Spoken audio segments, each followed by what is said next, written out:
বাড়াই সেটা ছেড়া গরমে পুরো গ্রাম খুঁজে ফেললাম, তা ওই ঢ্যামলা ছেলেকে পেলাম না।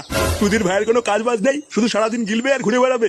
লেওড়া ওর যে একটা ছেলে হয়ে গেছে, এটা কি ওর হুঁশ আছে? দাঁড়া, আজকে একবার বাড়ি আসুক, ওকে একটা কাজে ঢুকেই ছাড়বো। দাদু দাদু তো কি? এ তোর হাতে ওটা কি রে? এইটা এইটা তো দূরবীন। দূরবীন মানে? বাড়া দূরবীন আবার এত ছোট কবের থেকে হলো? কই দে দেখি ওটা কি।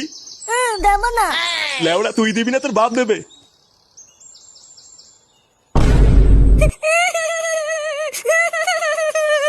এ কি, এটা তো গাজার কলকে। আরে চুপ কর না গুদমানির বেটা। আমি চুপ করবো না, আমার খেলনা নিয়ে নিয়েছো তুমি।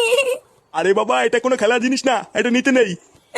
আমি জানি না, আমার খেলনা দাও, নাহলে আমি দিদাকে বলে দেবো তুমি আমাকে মারা দেখিয়ে তো। এই কি শুনে পাচ্ছি রে? বলে কিনা দিদাকে গিয়ে বলবে আমি বাড়া দেখিয়েছি। যেমন বাপ তার তেমন ঢ্যামলা চোদা ছেলে।